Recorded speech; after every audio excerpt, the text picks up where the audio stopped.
People don't start tech companies to create a mildly profitable business. They create it to create the next Airbnb. Well, you just have to have better sources. It's really the same for every form of journalism. And you're only as good as your last story.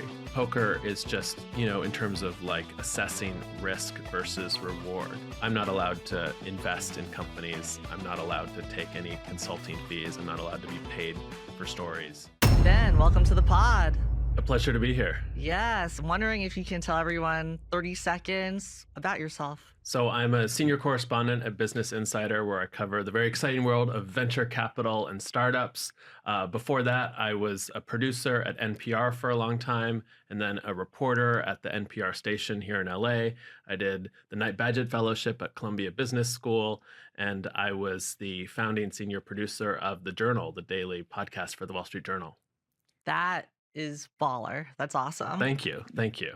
Tell us about that process of starting the podcast for the Journal. So this was after I did this fellowship at Columbia Business School, and I'd always been a journalist, and I thought it would be interesting to try to be on the other side, to be more on the management side of media. And this was, of course, when the Daily had launched and was enormously successful. And so I got a 6-month gig at Gimlet Media, and they did this partnership with the Wall Street Journal to be the competitor to the Daily. And so we were testing all this stuff out and in the origins of starting the podcast. And it was a great experience, but it was not for me. I really missed being a journalist. I love being a journalist. I didn't like being more of a manager and being in meetings all day. Have you always known that you wanted to be a journalist? Yes. So I had a newsletter when I was about 10 years old called Benny's Bulletin. Wow. My mom started the first parenting magazine in the country, and I would go up and work around her. And in high school, I would read the daily news every morning. In college, I got to intern at the New York Times. So I really always have. What was the first interview that you remember doing? Well, I remember when I was in middle school, APAC, the Asian Pacific Economic Conference, came to Seattle, and Bill Clinton was there, the president at the time, and I got to go cover that.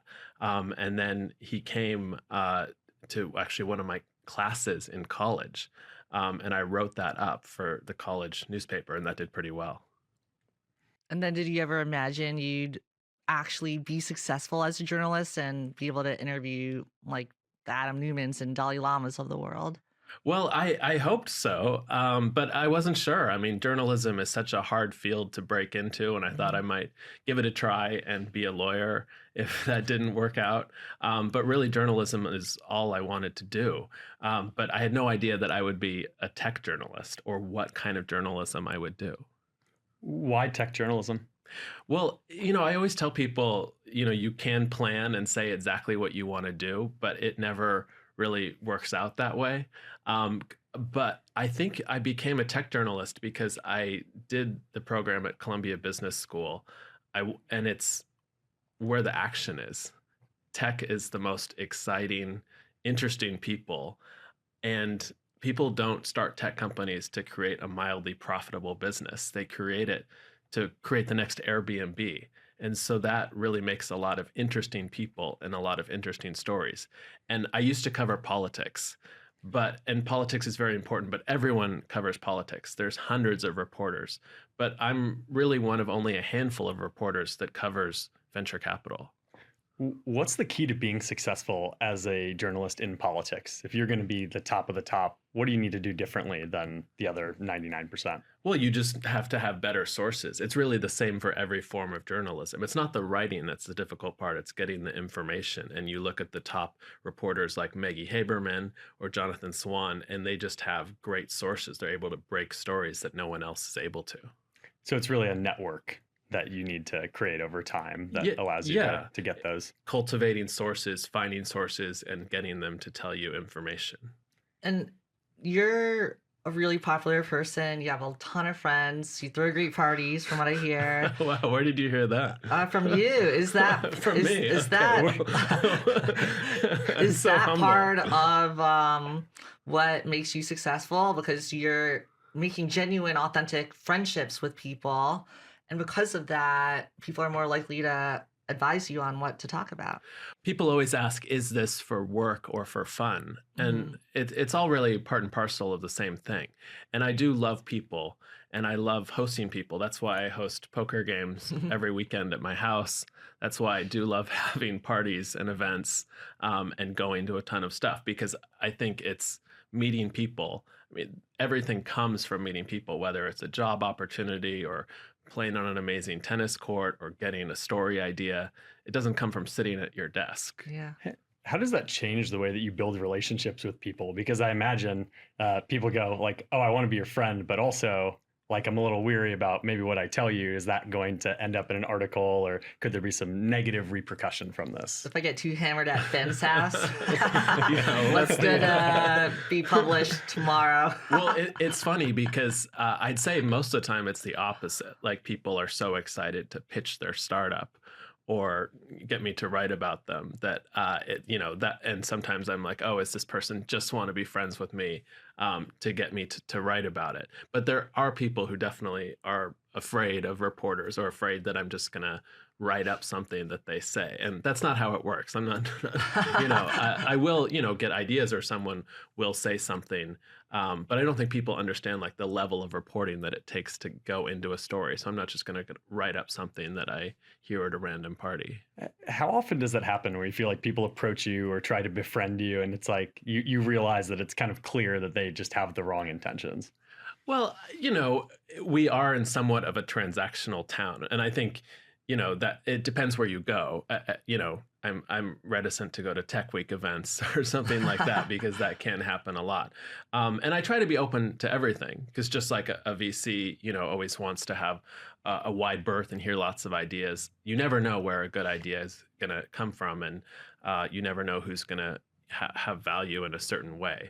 But it's nice when it's not just purely transactional. Do you feel like a lot of conversation, like as a journalist, is it pretty transactional? You feel like as you're meeting people, as you're doing stories, is that generally the way that you feel when you're going into a story? No, I mean, I would hope not. I mean, I think there's clearly people who just, want something, but it's not entirely wrong either. I mean, I also try to provide people value to people as well, whether it's giving them publicity or getting word out about something or giving them information that they want as well, because it can't just be a one-way street in any dealing that you have. Do you have any example of something where like you've written an article about a company and it's helped them like in a huge way, been super beneficial to them personally, to their business? Yeah, it happens a lot. I mean, because we do a lot of lists. People love lists, whether it's the rising stars of VC or the best startups to work at. So we put a lot on the map. And in terms of a VC firm, I wrote about this firm, Track VC, because they use an AI algorithm to determine future unicorns. And they said that got them so many deals once they wrote about them because people hadn't really heard of them. And then everyone was like, wow, here's this firm. They're doing well, maybe we should let them on our cap table. Wow, that's sweet. And you've had, is there, I guess, in another example, negative things about companies where it's been very harmful to them or that's created enemies for you out of writing about companies? Yeah, that's part of the job. I really don't think you can be a journalist if you're afraid of what people think. And I never want people to just, no one's going to respect me if I just write nice things all the time. At the same time, I never want to just be known as someone who writes hit pieces or negative for the sake of being negative. But, after I've written critical stories about companies and VCs, people always reach out to me either to say, wow, I'm so glad you finally wrote that, or here's another idea, or we respect you if you wrote something that was accurate, not a hit piece, but something that everyone talked about, but no one has written about. Yeah. Well, speaking of which, over the past year, I've had a lot of people mention an article that you wrote about Mark Suster, and they were commenting on what it was like to be on the board of a company with Mark Suster also on the board and how they perceived him to be reacting to the story. And most of the feedback was he didn't take it very well, and he was a bit pouty and sour about it. Um, what was that like for you? Are you worried about making enemies because LA's a pretty small town? How do you think about that?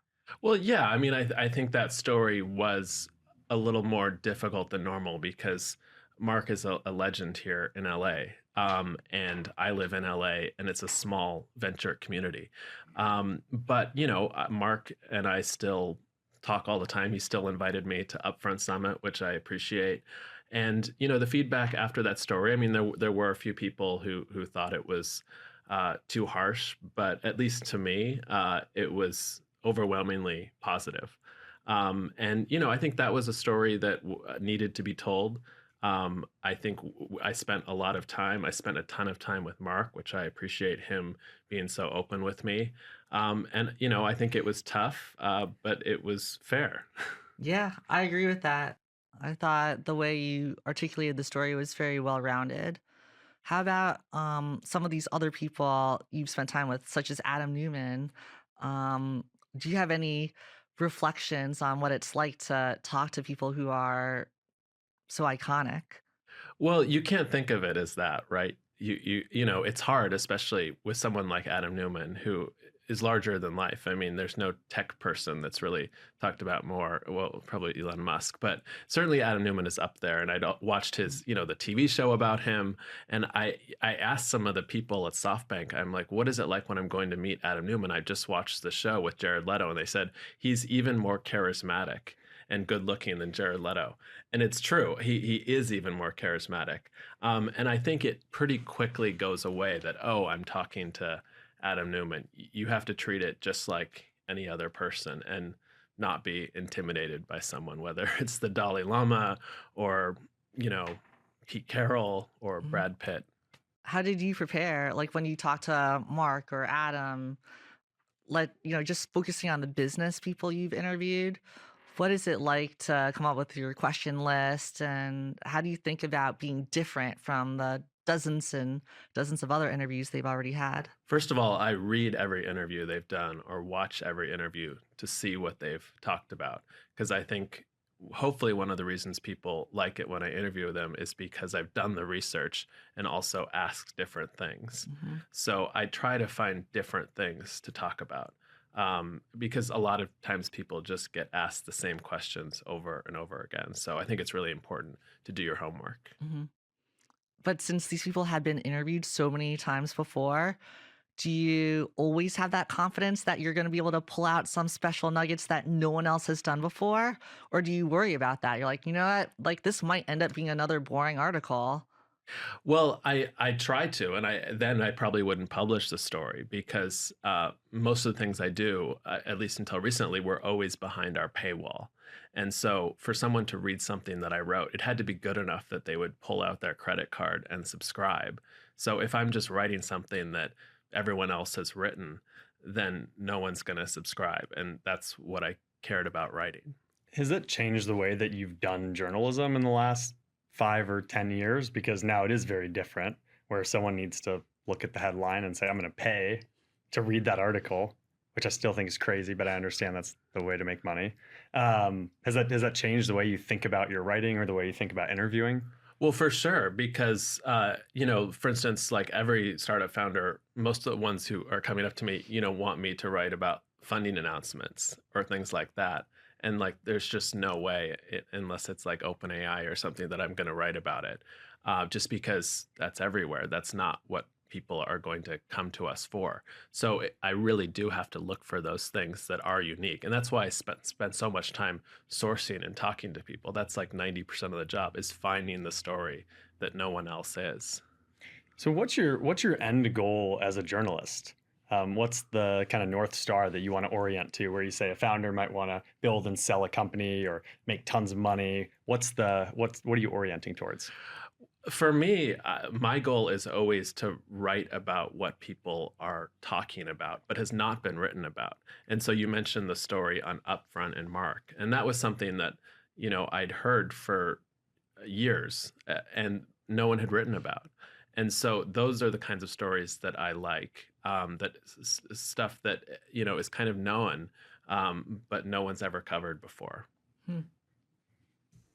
And when you're reaching out to people for an interview, Is a lot of that cold? Is that like cold reaching out, cold email just from your insider email? Or is that warm intros? How does that work?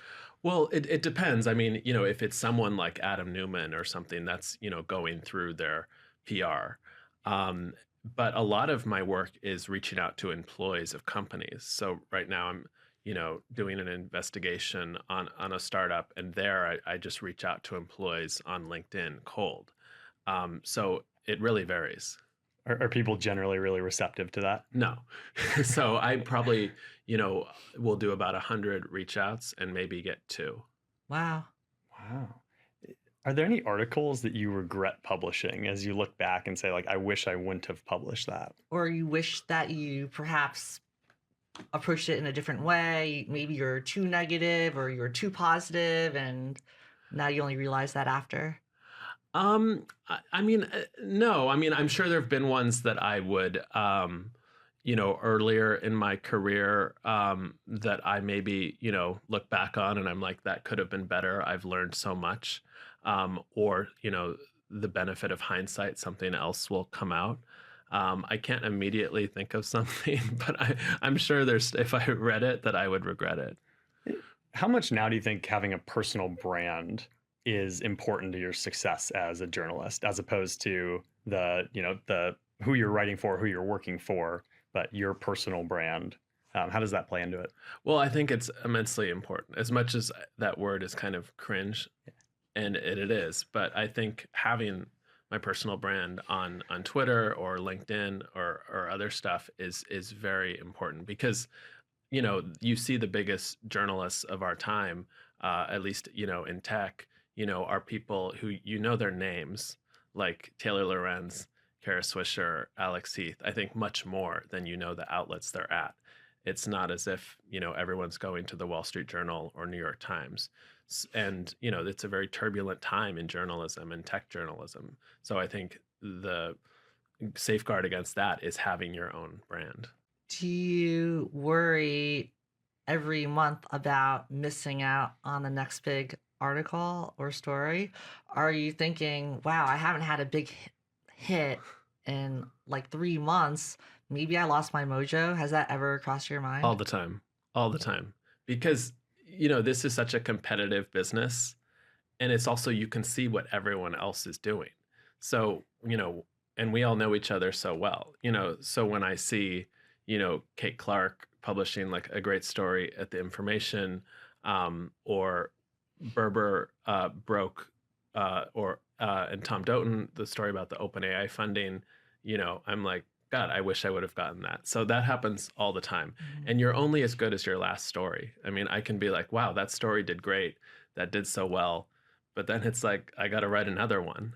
And sometimes, I'm like, what am I going to do? Although I will say, when I was a more general interest business reporter, when I was at the NPR station here at KPCC, I would sometimes worry about what was my next story. But I feel like covering venture, there's about 100 stories I want to get to. Do you spend your day just reaching out to people just to see what you can get? Is that like the majority of your time spent? Is it just kind of putting feelers out to see what's out there? Or is it, hey, I think I have this hunch about this, let me start to go investigate it? It's probably a mix. I mean, when I'm working on a story, which is the best thing, that's like the place I like to be in, and have a lead and getting far on a story. I'm reaching out to people with a very specific thing in mind. But also a lot of it is just coffee chats and catching up with sources, seeing what they're seeing, seeing if they have any great tip to share. What are the metrics for success in a story? Well, so they've recently changed. At Business Insider, at least for me, it was all about the new subscribers that you would bring in. And we're very metrics driven, unlike a lot of journalism organizations where there's supposed to be, more of a firewall between that, and you're just supposed to publish good stories and not worry about it. But we've always been more metrics driven. But actually recently, we just changed it to a new metric where we're judged on the amount of time our existing subscribers spend on stories. And I think that's a good change.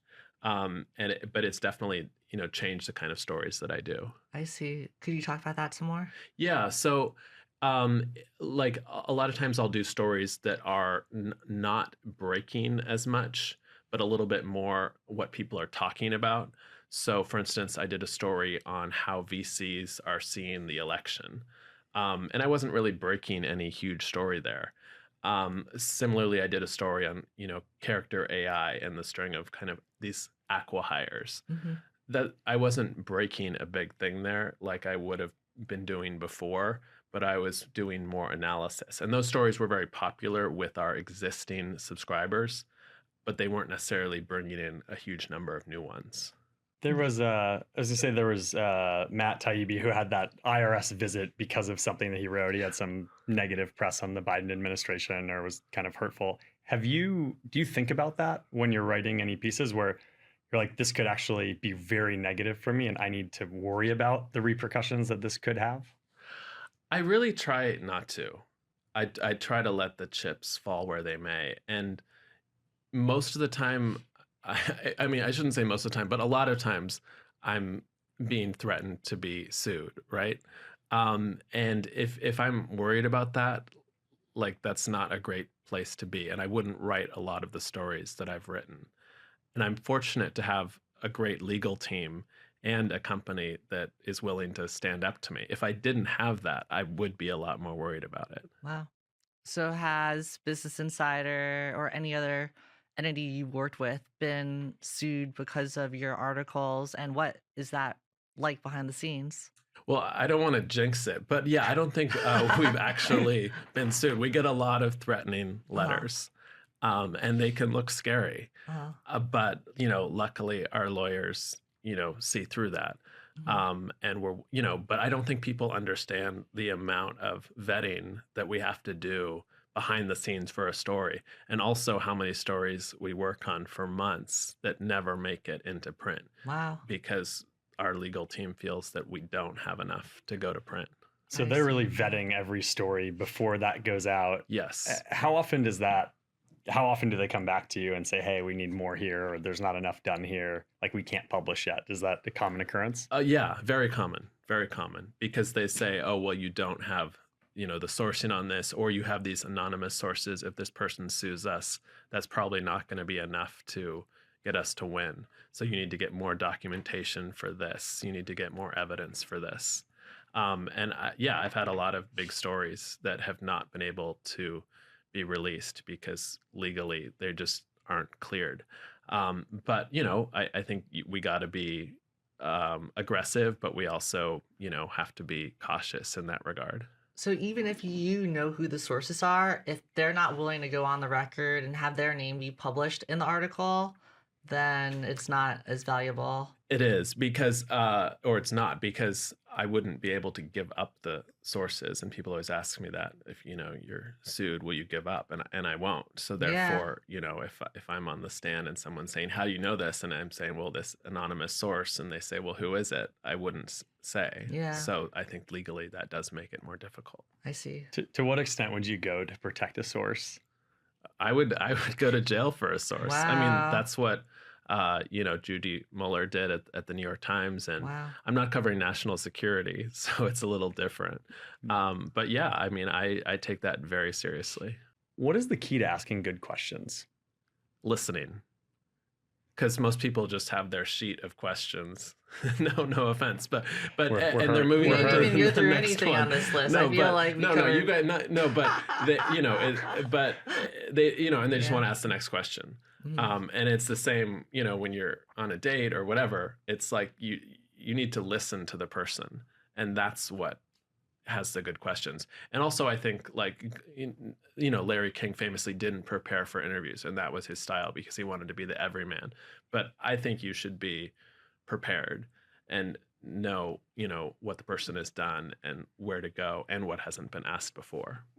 What's been the most embarrassing interview you've done, from the sense of you just realized you weren't prepared in that interview for what was going to happen, or you hadn't done the research, or you slipped up? Well, I don't know. I mean, I don't think I've ever, luckily, done that. And the interviews I do now are very different, right? Because when I was doing interviews, when I worked in public radio, the whole thing would be aired like you guys are. It's a podcast. So the questions you ask are sometimes very important, even if you don't get the answer.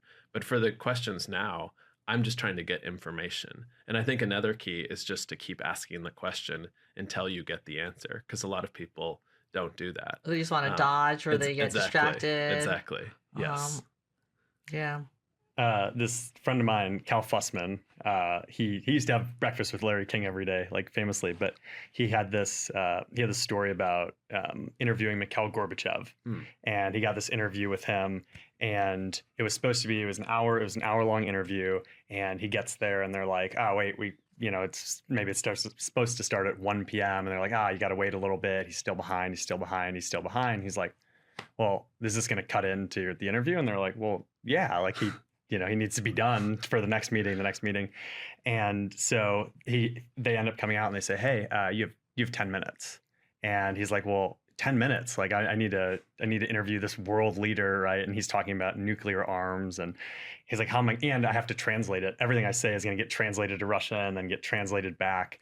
And he's brainstorming, like, okay, what do I ask him to try and, like, I need to get something from him, but normally you have 5 minutes of pleasantries when you start, right, an interview. So he's like, I have basically like a couple minutes to do it. And he ends up kind of throwing away the script of what he was going to talk about. And he goes, what was the biggest lesson that your father taught you?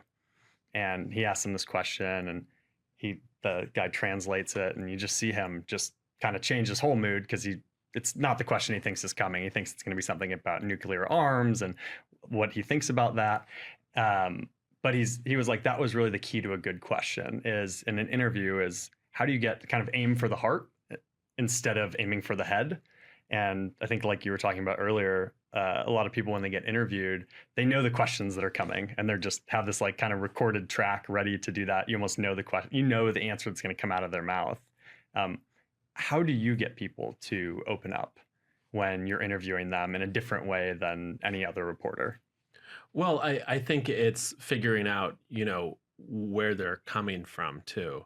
And it's different doing the kinds of interviews with famous people like Adam Newman versus when I'm on a call with a source, right? Which is really the most important thing I do. And getting people to open up is about understanding their motivation. So people always ask, why do people come to me? Because if you're an employee at a company, you've probably signed an NDA. So why would you talk to a reporter? And it's about finding their motivation. Do they have a story to tell that they think is important? Are they unhappy with the company? Do they feel that they've been mistreated? Maybe they're a competitor of the company. Maybe, they feel like this is just a really important thing that they want to get out there. So it's about that, and about listening and feeling like you're going to tell their story accurately and fairly.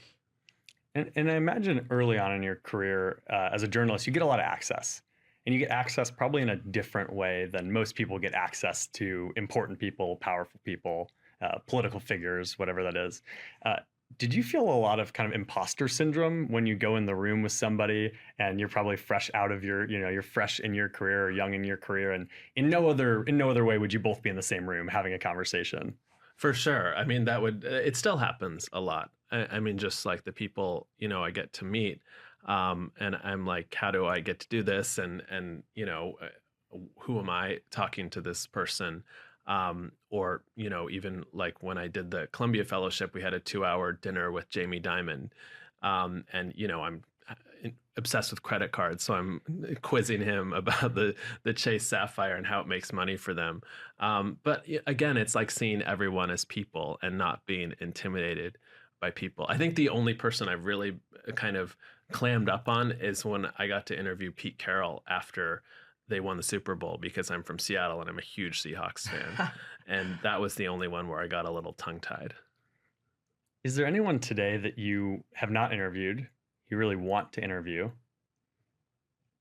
There's a lot of people. I mean, I think, for every tech journalist, like Elon Musk, is sort of the holy grail, although he's certainly out there a lot. So I'd probably be, I think Jeff Bezos, I'd really want to interview, because he doesn't do a lot of interviews. And I think he'd be so interesting. And I'm from Seattle, seen the rise of Amazon. If we were going to brainstorm this right now, like how you get that interview with him, how do you go about that? So yeah, it would be, reaching out to his people and being like, okay, like I know you don't do any interviews, you're on your giant yacht, and building your space company, but here's what I can offer you. I've watched your company since the beginning. I literally grew up next to you. I've, and I'm interested and here's what I can provide because, for people like that, he can go anywhere. And someone like Adam Newman, can go anywhere. So, why is he going to go to me? What can you provide? What could you provide to Jeff Bezos right now that he can't get elsewhere? Well, hopefully he's listening. Yeah. So, yeah, I mean, I would, just, again, like being there in the shadow of Amazon and understanding the company so well, and able to, convey that.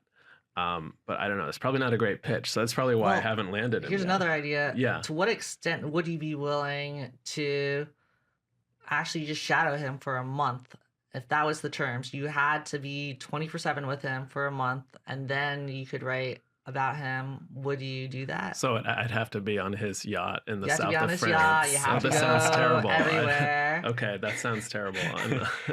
No, of course. In the twin G550. But you have to Yes. drop all your other stories and work for a month. Like, is that a sacrifice you would make, / have you had to make any sacrifice like that where you spent a whole month or even 3 months just on one story? Well, yeah, as far as the first question, yes, I would drop everything to go meet him. And I think oftentimes that's how you get to know someone. When you're writing a profile, you want to see them in action, right?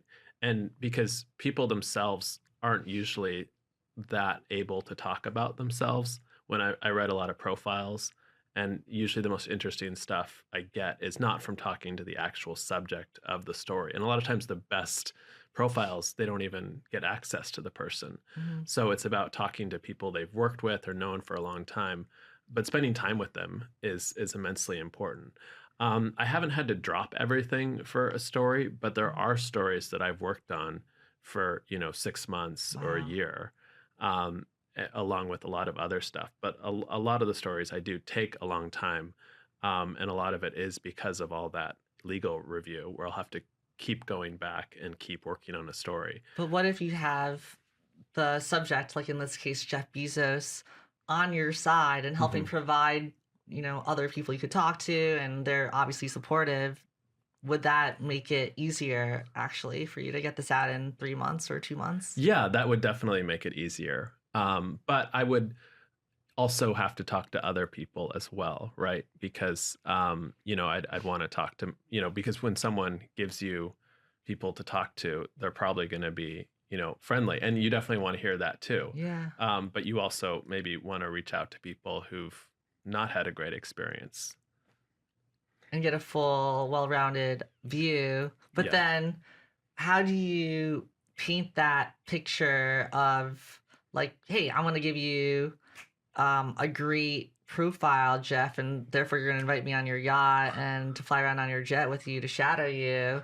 But at the same time, I might try to pick up some dirt on you at the same time. Like, that'd be very difficult for them to wrap their head around. For sure. And I think that's why most of the stories I do don't involve that level of cooperation, because that's, access journalism. And that used to be more common, right? Because it was like, oh, Steve Jobs, we're going to put you on the cover of Time magazine. And so we're probably going to be more friendly. Uh-huh. But now, that's not that important.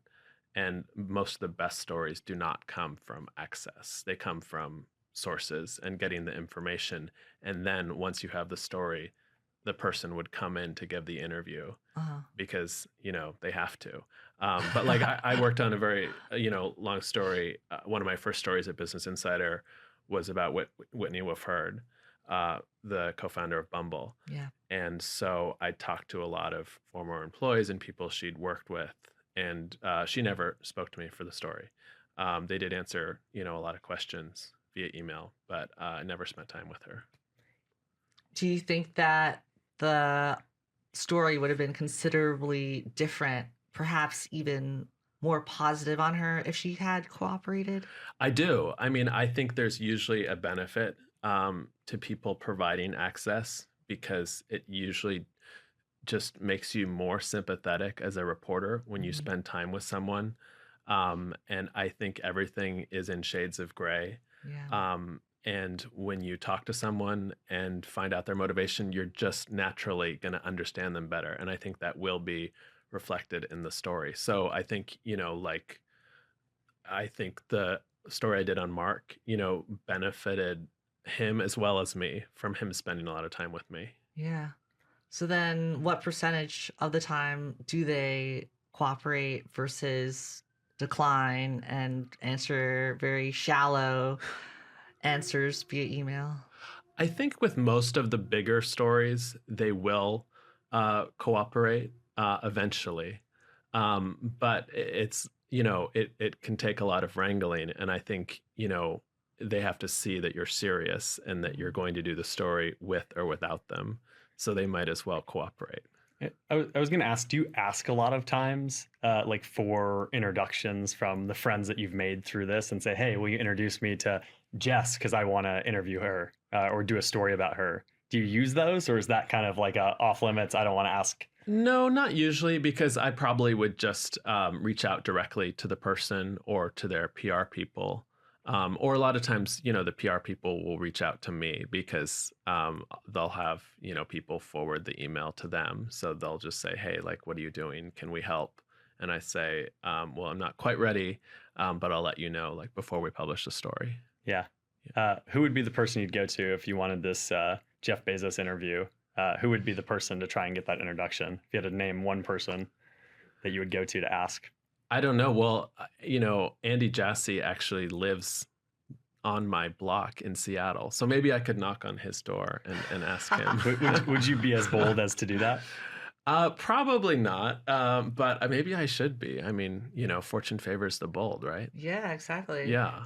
Would you want to transition towards doing longer form journalism or perhaps even writing biographies and books on subjects?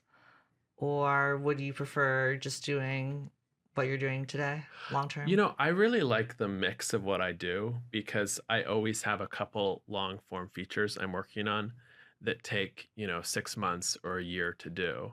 But I'm a beat reporter, so I'm covering day to day VC For now, though. for now. But I do like that mix, Okay. and I also think, frankly, makes me more valuable because there's a lot of very good feature writers. Mm-hmm. There's fewer good VC It's reporters. true.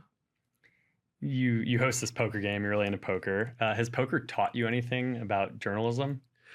Well, it's taught me a lot about life. It sounds like a cliche, but I think it's true that poker is just, in terms of like assessing risk versus reward. So, for instance, I thought about it when I was applying to that fellowship at Columbia. I was like, there's a small chance that I'll get this. So I'm putting in all this effort and money into getting into the program, and I actually tried a couple times, but if I get it, it will be this huge payoff. And I think that's the same way you think about poker, because you have a 30% chance of making a flush when you have two of the same suit. So it's still a low percent, but it's a big payoff if you make it. So you willing to put quite a bit of money into the pot. So for sure. And I just think poker just attracts friendly, interesting people. Because if someone asks me to, like, hang out, and I say, great, like, do you play tennis or poker? If they don't, like, it's probably not going to work out. Both of them are in person activities. Poker, you're essentially reading your other participants.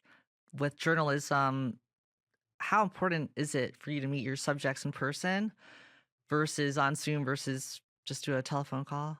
Well, yeah, I mean, everyone wants to do Zooms, and I really do not like Zoom meetings. I think for me, I just like get very little value from Zoom meetings. They were great during the pandemic, but it's very stilted, and you're not really going to get, where you get stuff is, when you're at a coffee shop or doing a walk with someone, or at an event and they mention something.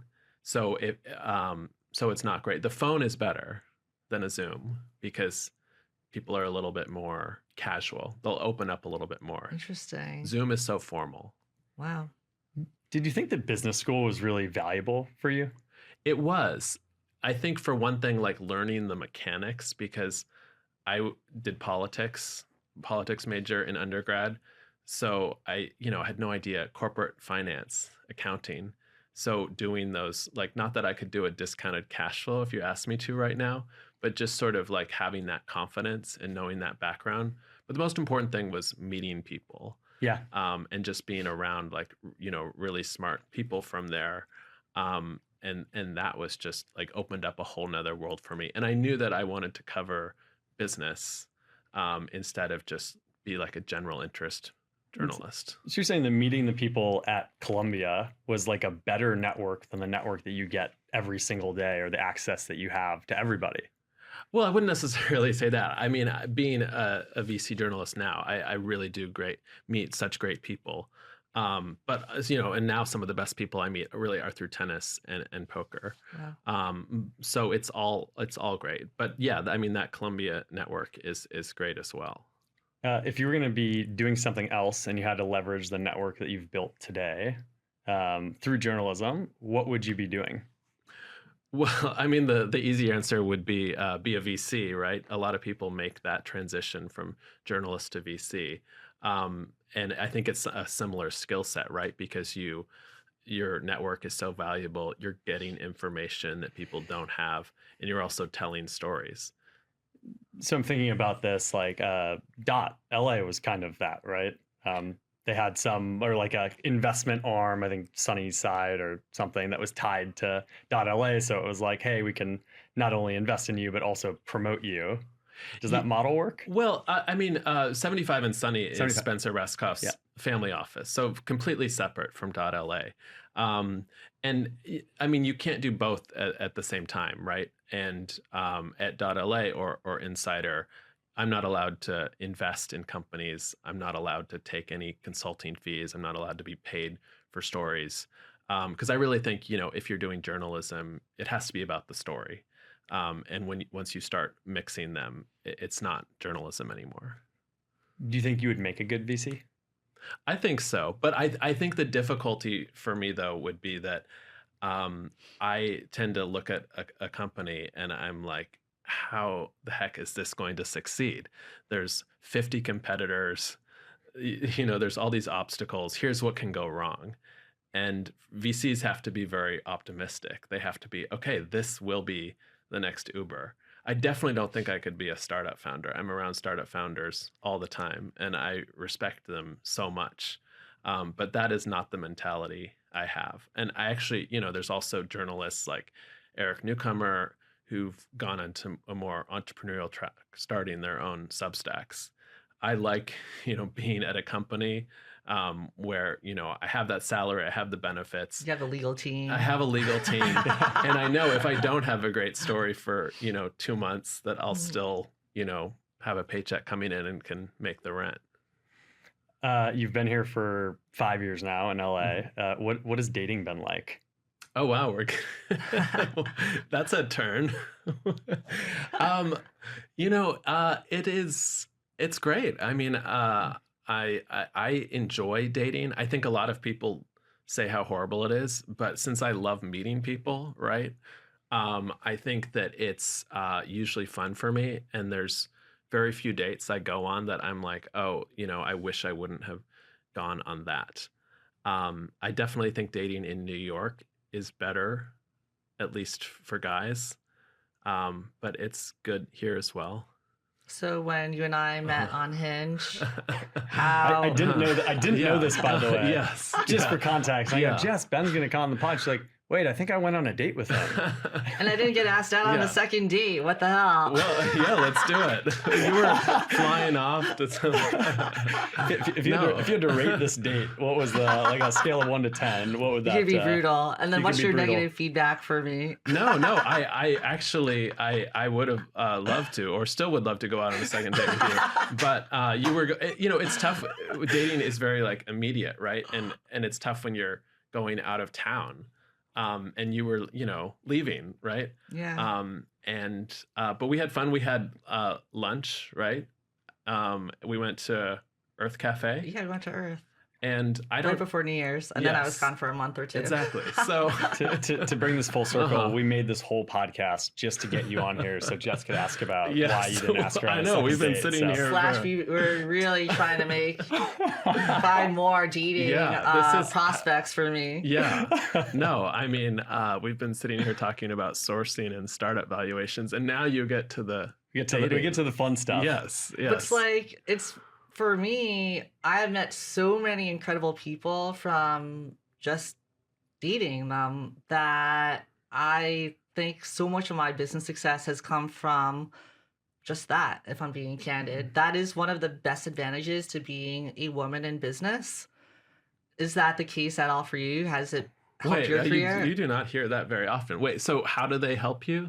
Because I meet very interesting and accomplished, successful people through dating. And because of that, I get to ask them interesting questions, just like what we're doing right now. But is it? But I mean, But sometimes it's like a mix, right? Or it's weird to mix them if you're, go into business with them, or if No, you're I don't working- do No, business okay. directly with them, No, but okay. I learn from them.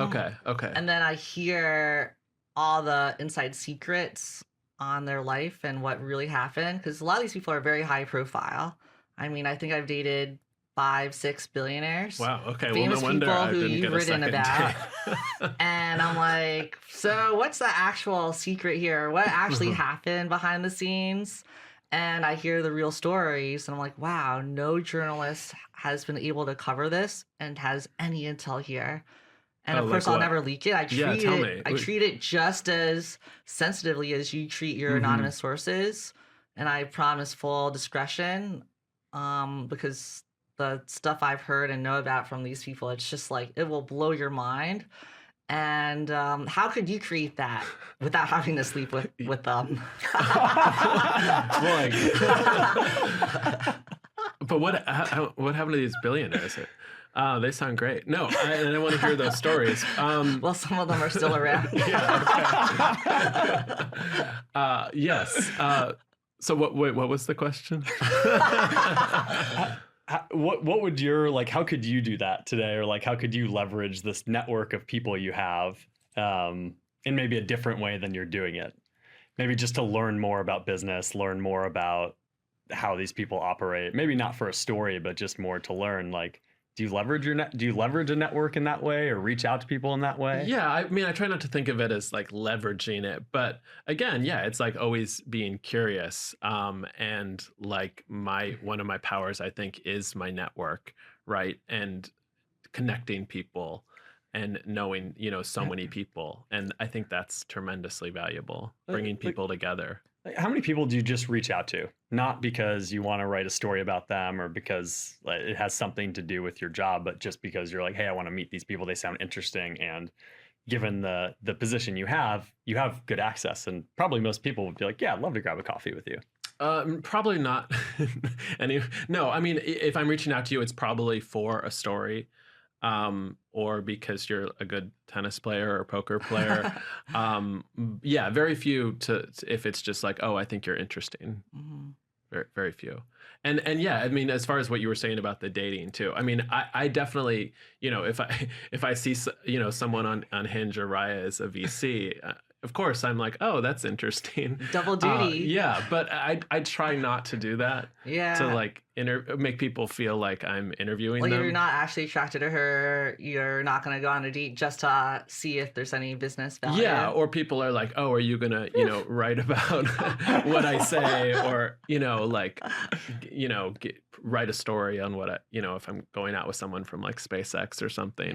Yeah. I'm naturally like curious, so that is, what I'm gonna talk about, and I probably gravitate towards people in tech. So a lot of people are in it, but I definitely wouldn't want to be seen as doing that. You have a very good Hinge profile, by the way. Oh, really? What? What Why what is makes it good?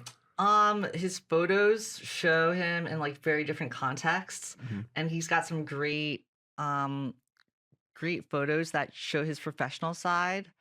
And you know, they're all very happy, smiley. They're not too serious. They're just him. It's not like 10 other people in the photos. And I don't know, it's just a great profile. I remember out of the tens of thousands of profiles I've probably seen, his is definitely a top 5 or top 10. Wow. Wait, who opens on Hinge? Is it the guy that opens, or is it the girl that, or Either. anyone can open? Mhm. Either one. What's your opener? I usually try to not have like a line, because I think that some people have this like catchy line, and I'm I'm like, gonna pull out okay, my phone and see they, what. they just say it The to, like, catchiest line. 100 What, people, what did but- Ben say on Hinge? Yeah. No, but I try to make it organic and like about something specific on the person's profile. I think with The messaging you, was very good too. well, yeah, because I think it was about your jet. That's what I caught my eye. Oh, I took those photos out Okay. eventually. Yeah, you're Really attracting getting the the wrong wrong I was people. there. subtracting, yeah. But I think that's what I opened with. Mhm. But I'm glad I had a good profile, but hopefully, like, I always want to like undersell and over deliver, because there's Yeah. some people who have a great profile and then you meet them and it's so disappointing. So I Yeah. hope that, like, Well, hey, we're still here. We've been talking for a while, and it's Yes. just like we could talk for hours. We could. Well, Yes. One of the things I wanted to ask is, like, you mentioned in an article, you said that I love to be a journalist because it's like having this front row seat to history, Mm. which I really liked. What do you think right now, or that maybe you've covered in the last year, or right now looking forward? What are those things that we're going to look at in the next 20 years, 50 years that is going to be looked at as history? Well, yeah, I mean, I think the obvious answer right now is AI, and it just happened so suddenly. I mean, I remember I came back from a ski trip last year in Japan, and I felt like when I came back, like I was gone for 2 weeks, like all of a sudden, it's all anyone was talking about. This was like February of 2023. Niseko? Yes. I was there in February Really? 2023. Okay. That's Wow. should have crossed paths. Yes, we should have. But that is another reason why I love tech too, because it is kind of feels like the center of the universe sometimes, and I think it's undercovered relative to a lot of other things. And there's just so many interesting things happening right now for AI, and I think it has a lot broader applications than the big crazes of the past few years, which were like crypto and Web3, which were pretty niche. But I just think, AI, we will be looking back on this period for a long time. Do you feel like there's anyone, like reporters, that don't respect the coverage of venture and of tech, that kind of look at it as like that's not what's important, the important thing on the hierarchy of journalism? Oh, for sure. For sure. There's a lot of that. Look, I recognize that, there are far more important things in the world. I mean, there's reporters who risk their lives every day covering wars and conflict zones. And there's, we need reporters to cover, the school board and the county council. And those things don't get the same sort of resources as tech journalism. And I'm spending my time on yachts and at fancy parties with VCs.